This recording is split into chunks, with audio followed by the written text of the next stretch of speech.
우리는 게으른 게 아니라 그냥 많이 지친 상태일지도 몰라요. 하루 종일 누군가를 챙기고 집안일하고 생각할 건 많은데 정작 내 마음을 돌볼 여유가 없는 상태요. 그런데 몸이 조금 나아지니까 어느새 다시 커피를 찾게 되고 간편식으로 끼니를 대신하는 날들이 점점 많아지더라고요. 그럴 때마다 스스로에게 실망도 많이 했어요. 역시 나는 꾸준히 못하는 사람이구나. 주변을 보면 식단으로 살도 빼고 운동까지 하면서 자기 관리 잘하는 사람들도 많은데 왜 나는 이렇게 자꾸 제자리인 것 같을까 답답한 마음도 들고요. 그런데 어느 순간 이런 생각이 들었어요. 이게 정말 의지의 문제일까? 아니면 환경의 문제일까? 오늘 영상에서는 제가 건강 스무디를 다시 습관으로 만들기 위해 주방 환경을 어떻게 바꿨는지, 동선을 어떻게 정리했는지 보여드릴게요. 끝까지 보시면 이 정도면 나도 다시 해볼 수 있겠다 하는 마음이 드실 거예요. 저는 요리를 그다지 좋아하지도 잘하지도 않아요.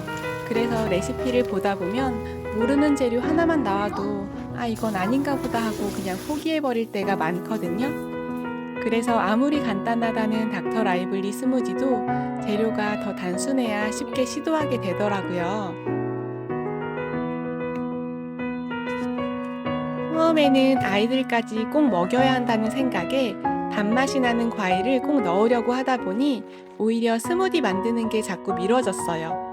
그래서 어느 날은 안 먹으면 나만 먹지 뭐 하는 마음으로 양배추, 아보카도, 브로콜리 이 세 가지만 넣어서 연두 스무디를 만들어 봤어요.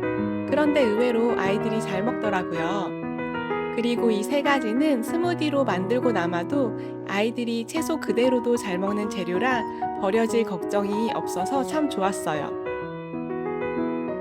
이 십자화가 채소 위주로 갈아먹는 스무디에서 제일 중요한 건 저는 믹서기, 이 블렌더라고 생각해요. 채소가 정말 부드럽게 갈려야 마시기 쉽고 다시 손이 가거든요. 처음 시작할 때는 잘 몰라서 디자인만 보고 소형 믹서기를 샀었는데요. 그때 처음 채소 갈아서 마셔보고 저희 가족 모두 못 먹겠다고 하고 버렸던 게 생각이 나네요. 그래서 결국 수많은 검색 끝에 이 블렌더를 다시 구매하게 됐고요. 지금은 정말 만족하면서 잘 사용하고 있어요. 눈에 띄어야 자주 손이 가기 때문에 저는 믹서기를 주방에 이렇게 꺼내두고 사용해요. 그리고 이건 최근 이케아에서 사온 양면 식기 건조대예요. 믹서기 전용으로 쓰려고 샀는데 주방에 두기도 깔끔하고 씻고 말리는 동선이 훨씬 편해졌어요. 이런 작은 세팅 하나가 다시 만들게 되는 이유가 되더라고요.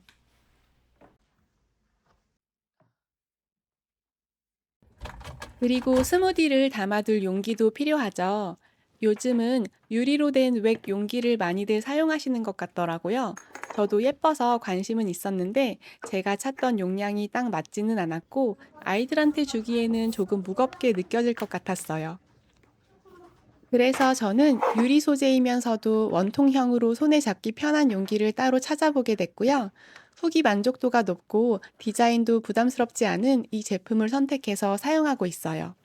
눈금이 살짝 고르지 않은 부분은 있지만 유리 용기치고는 가볍고 손에 쥐었을 때도 안정감이 있어서 지금까지는 꽤 만족하면서 잘 쓰고 있어요.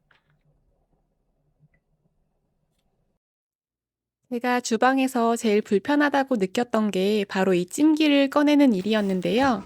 크기도 크고 무겁다 보니까 항상 맨 아래에 깔아두고 그 위에 작은 냄비들을 쌓아두게 되잖아요. 그러다 보니 찜기 한번 쓰려면 위에 있는 냄비들을 다 꺼내야 하고 다시 넣는 것도 귀찮더라고요. 정리에 관심은 많아서 세로 수납이 좋다는 건 알고 있었거든요.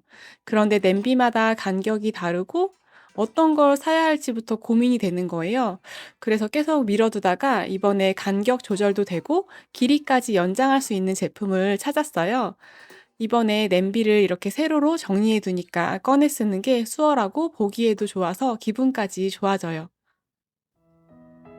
이 정도만 정리를 해둬도 주방에서의 움직임이 훨씬 편해졌어요. 이 공간에 머무는 시간도 전보다 부담이 덜해졌고요.